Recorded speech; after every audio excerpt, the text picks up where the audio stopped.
এই দেখো, আরেকটা বেল বাটানো চলে এসছে। কখন এলো? এইটা এই সুমিতার বসু পরিবারের, এই তো এক্ষুনি দিয়ে গেল। দুটো দুটো পেলে নেবো তো। হ্যাঁ হ্যাঁ। হলো তাহলে? না, এখন খুলবো না। দেখাও। এটা পরে খুলবো, এটা দেখাবো আমি। ও আচ্ছা। কি এই খুশিতে একটা স্পেশাল রান্না হয়ে যায়। বাড়িতে আজকে মাছ মাংস সেরকম কিছুই নেই। ডিম আছে তো, হ্যাঁ। বুড়বুড়ির সেই স্পেশাল রান্নাটা করে ফেলো। খুব ও, ভালো লাগবে। বোনের রেসিপি খাওয়ার খুব শখ হয়েছে। খুব ভালো সত্যি এটা। ওটা ভালোও হয়।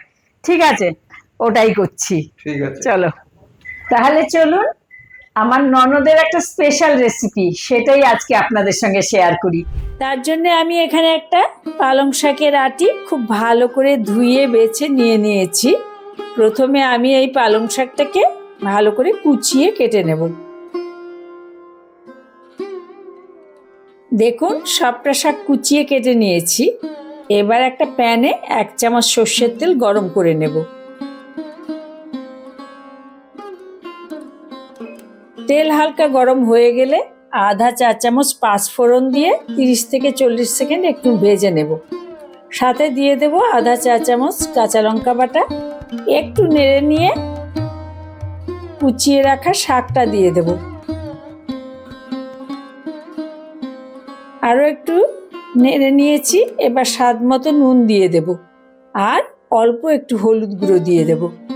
ভালো করে মিশিয়ে দিয়ে ঢেকে শাকটা রান্না করে নেব। দেখুন, শাক সিদ্ধ হয়ে গেছে আর জলটাও মোটামুটি টেনে গেছে। এই পর্যায়ে শাকটা নামিয়ে আলাদা করে রেখে দেব। এখন একটা বাটিতে 4টে ডিম ভেঙে নেব। এতে দিয়ে দেব স্বাদ মতো নুন, 1 টেবিল চামচ পেঁয়াজ বাটা, আধা চা চামচ রসুন বাটা, আধা চা চামচ আদা বাটা।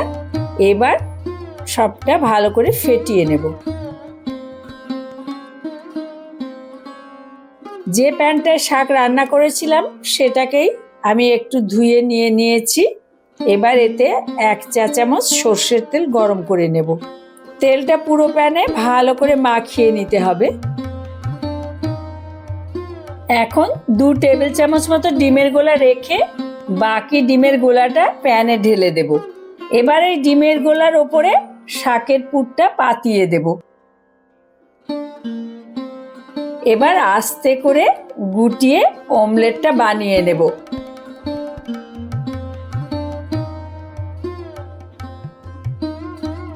একটু সময় নিয়ে অমলেটটাকে ভালো করে ভাজতে হবে, যাতে ভেতর থেকেও ভালো করে রান্না হয়ে যায় আর ভেতরের পুরটা বাইরে বেরিয়ে না আসতে পারে। হয়ে গেছে। এবার এটা একটা থালাতে নামিয়ে নেব। এখন একটা ছুরি দিয়ে এই অমলেটটাকে 5 ভাগে ভাগ করে নেব। এখন এক একটা করে ভাগ নিয়ে খোলা যে দুটো দিক আছে সেই দিকটায় ডিমের যে গোলাটা রেখে দিয়েছিলাম সেই ডিমের গোলাটায় একটু একটু করে চুবিয়ে এভাবে তেলের ওপর দিয়ে দেব। এতে করে ভেতরের শাকের পুরটা বেরিয়ে আসার সম্ভাবনা থাকবে না। আবারও ভালো করে ভেজে নিয়ে ডিমগুলো তুলে নেব।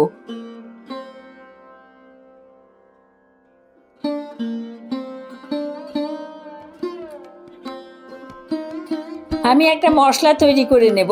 তার জন্য আমি নিয়ে নিচ্ছি আধা চা চামচ ঝাল লঙ্কার গুঁড়ো, আধা চা চামচ ধনে গুঁড়ো, আধা চা চামচ হলুদ গুঁড়ো আর আধা চা চামচ জিরা গুঁড়ো।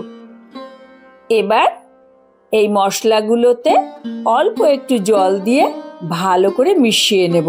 আপনারা রান্নার শুরুতেই এই মশলাটা গুলে রেখে দেবেন, তাহলে মশলাটা নরম হয়ে যাবে আর রান্নার স্বাদটাও অনেক বেশি ভালো হবে।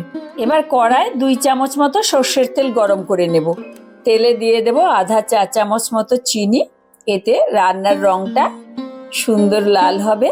আর ফোড়ন দিয়ে দেব একটা তেজপাতা, আধা চা চামচ জিরে, 2টো চিড়ে নেওয়া ছোট এলাচ আর একটুখানি দারচিনি। একটু ভেজে নিয়ে একটা বড় পেঁয়াজ বাটা দিয়ে দেব।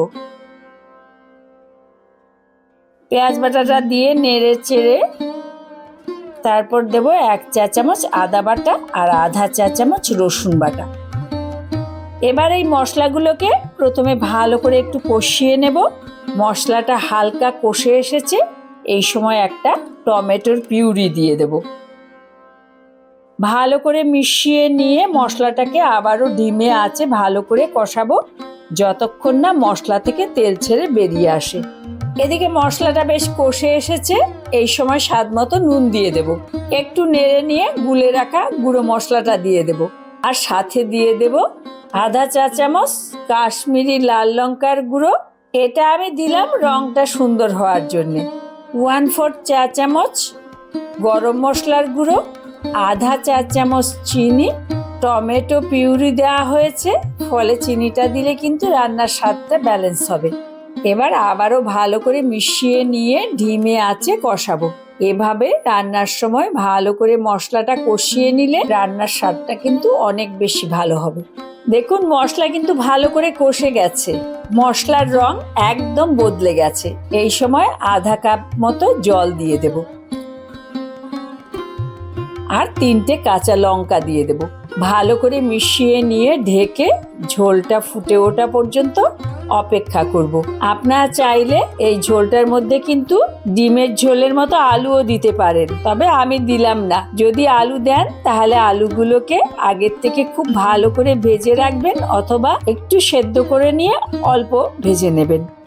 ঝোল ফুটে উঠেছে, আমি ঢাকনা খুলে নিলাম। এবার ভেজে রাখা ডিমগুলো এক এক করে দিয়ে দেব।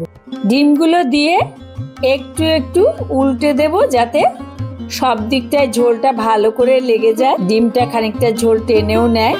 এবার আবারও ঢাকা দিয়ে ডিমে আঁচে 3-4 মিনিট রান্না করে নেব। আমি আরও 4 মিনিট মতো রান্না করে নিয়েছি। এখন ঢাকনাটা খুলে একটু নেড়ে গ্যাসের আঁচটা বন্ধ করে দেব। আঁচটা বন্ধ করে দেওয়ার পরে আবারও ঢেকে কিন্তু 10 থেকে 15 মিনিট রেখে দেব, তারপর পরিবেশন করব। দেখুন আমি পরিবেশন করে দিচ্ছি। এইভাবে ডিমের অমলেটের ঝোল যদি না খেয়ে থাকেন তাহলে অবশ্যই একবার রান্না করে খেয়ে দেখুন। এটা আমার ননদের কাছ থেকে শেখা। শীতকালে গরম ভাতের সঙ্গে খেতে অসাধারণ ভালো লাগে। রেসিপিটা কেমন লাগলো আমাকে কমেন্ট করে অবশ্যই জানাবেন। ভালো থাকবেন, সুস্থ থাকবেন। নমস্কার।